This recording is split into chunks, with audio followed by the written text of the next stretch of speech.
Washington taxpayers may soon be paying millions of dollars for lawsuits filed by their own state government. Governor Bob Ferguson's new budget includes money specifically to sue the federal government, and critics say this could turn taxpayers into the funding source for political battles. Today on Left Coast News, we're unpacking a controversial item in Washington Governor Bob Ferguson's proposed budget that's generating political fire. A request for roughly $4.5 to $5 million in taxpayer dollars specifically to pay for lawsuits Washington State is pursuing against the federal government. Let's break down what that means, why it's happening, and how both supporters and critics are framing it. From Seattle to Los Angeles, this is Left Coast News. No apologies, just the truth.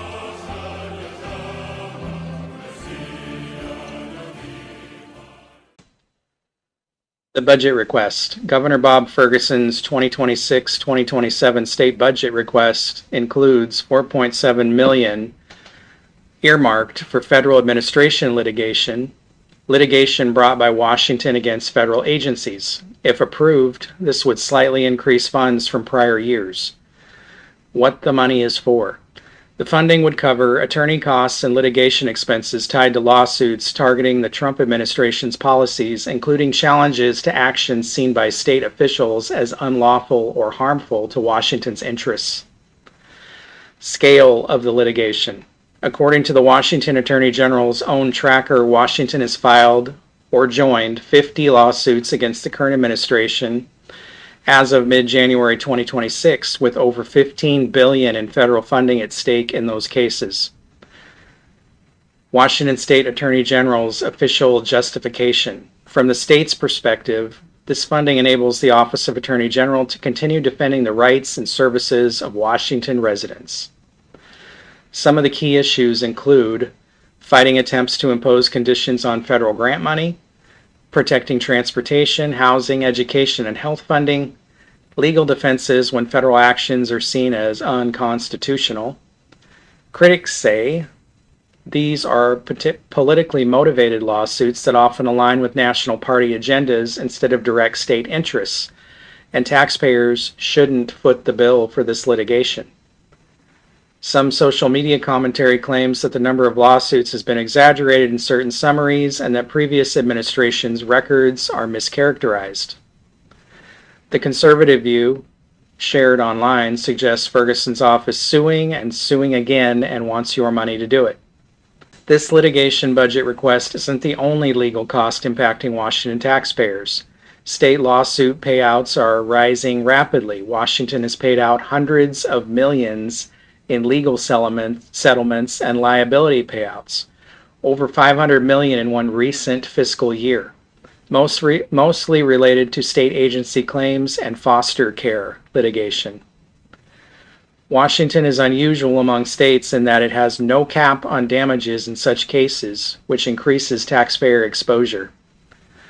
Lawmakers have previously pushed unsuccessfully for hearings on large settlements to increase transparency. While the litigation fund request is for defensive and federal cases, these broader legal costs contribute to climate where many voters feel the state's legal operations are lacking accountability, like many other government offices.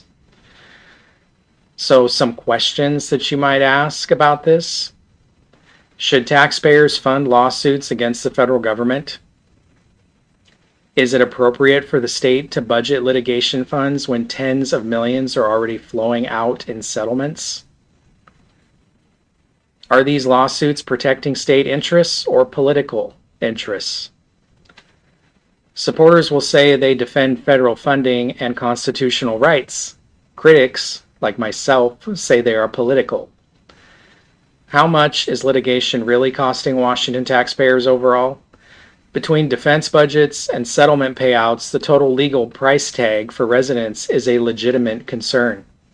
The bottom line, this request is not just another line item. It reflects a broader strategy by the Washington state government to use litigation as a policy tool. Whether taxpayers should fund that strategy is now a subject of debate as lawmakers begin or are in the middle of the 2026 session. And it sits against a backdrop of rising legal costs that already strain the state's budget.